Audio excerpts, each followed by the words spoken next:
Just siin Karksi-Nuia krossirajal toimub selle aasta esimene motokrossi Eesti meistrivõistluste etapp. Esimesed võistlusklassid on juba rajal ja lähmegi viskame neile nüüd pilgu peale.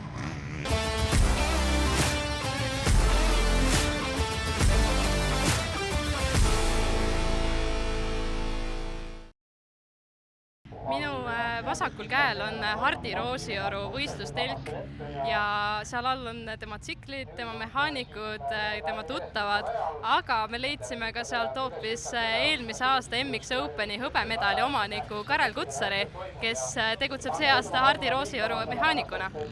Karel, sa oled ise täna siin hoopis Roosijoru mehaanikuna, et täna me sind stardis ei näe, aga mis sa arvad, kes MX1 võidu võtab?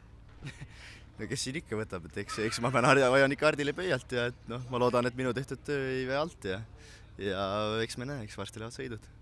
Kas sa ütlesid seda sellepärast, et sa oled tal mehaanik või on sul tegelikult teised mõtted?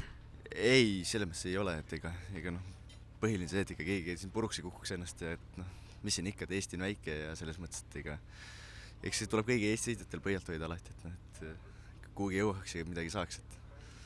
Aga see aasta me sind üldse tegelikult stardis ei näegi, et miks nii? Jah, hooaja alguses oli küll korraks otsust, et äkki hakkan sõitma, aga ikkagi arstid ütlesid, et see taastumine 6 kuud ja ma lõpuks ise otsustasin, et ma ei taha uuesti põlve ära lõhkuda ja selles mõttes, et kuna finantsiline olukord ei olnud ka kõige parem, et seda teha täie rauaga, et siis Henri tuli sellise pakkumisega, et tule Hardile mehaanikuks, et sealt see otsus tuli. See taastumine oligi siis sellest põlvest, jah? Jah, selles mõttes, see oligi Tampere Supercrossil vigastus, et ütleme nii, et 1 kuu on veel jäänud, siis on tegelikult täielikult paranenud, et see võtab ikka aega.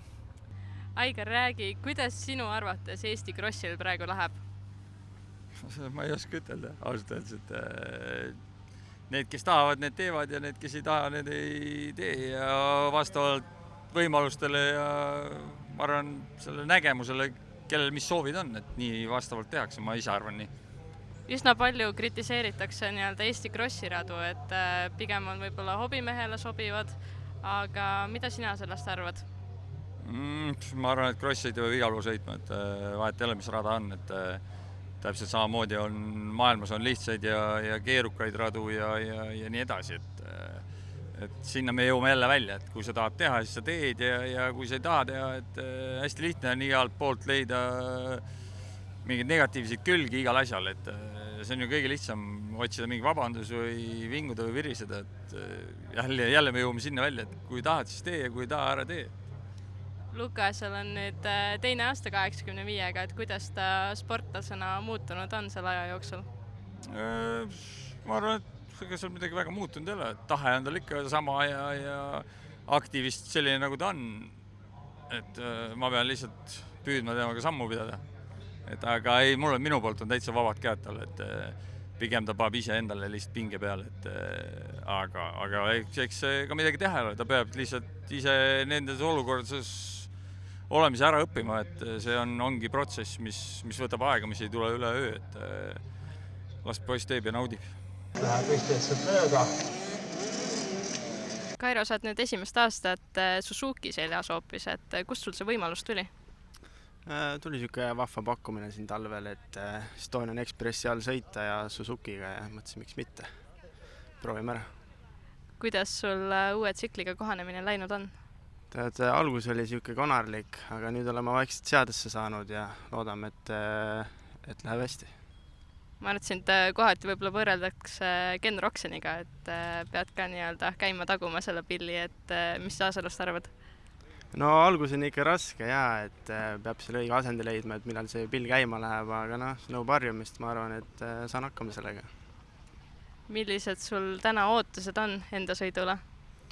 Rahulikult võtta ja püsti jääda ja nautida päeva.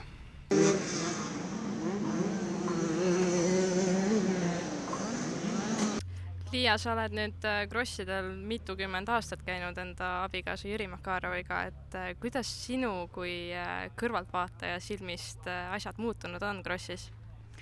No see on väga suur vahe on selles, mis oli nagu nõukogude ajal nii-öelda ja nüüd, et nõukogude ajal oli võib-olla see krossimaailm pisut kitsam, et igalühel ei olnudki võimalust ja et saada nagu sinna sõitma ja Jüri ka tänu sellele, et ikkagi sai sõjaväes, sai Leningradisse, sai spordiroodu ja ikkagi sealt nad said siis Valdur Kahro ja Jüri ja Lokotar Arvi ja olid koos ja sealt nad said siis nagu siis natukenegi sinna seda maailma sõita.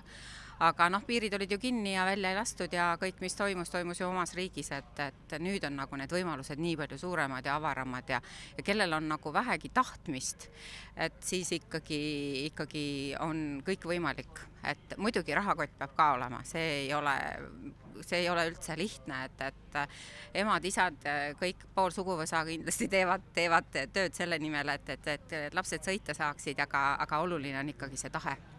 Lapsel ikka kõige olulisem on see tahe või üldse ka, et ma vaatan siin vanad mehedki, kes on veteranid, et tegelikult on juba läinud ju peaks nagu küll olema sellest sõitmisest, et sõidetud ju aastakümneid juba. Aga lähevad ikka nii ärevile kevadel, nagu rändlinnud on kõik kohal krossil ja nagu suur laulupidu läheb lahti kevadel kohe, et see on ikka veres, see on elustiil. Meiko, sa olid nüüd eelmine aasta, kui ma ei eksi, olid pikalt kaitseväes, et kui palju sul vorm selle tõttu langes? Jaa, enne jõule olin 2 kuud kaitseväes, tegin seal SBK ära sisse. Natuke sai trenni teha ka, et tegelikult graafik seal oli päris tihe. Otseselt kõiki kavasid ma teha seal ei jõudnud, aga tegin nii palju, kui jõudsin. Sa sõidad see aasta minidirt reisingu all, kus sul see võimalus tuli? Läbi tutvuste. Aigar on vana tuttav mul ja siis Karliga hakkasime tegema koos ja järsku jõudsime minidirti juurde. Sõidad see aasta Eestikaid või sõidad välismaal ka? Ja plaanis on Eestikat sõita, siis Läti meistrivõistlused kaasa ja ilmselt mõne etapi Euroopas ka. On sul täna mingid ootused ka seotud endale, millised? Ei, otseselt ei ole, eks vaatame jooksvalt, kuidas see hoog on. Et kas kaitseväe vorm kannatab või ei? No täpselt nii. Aitäh! Aitäh!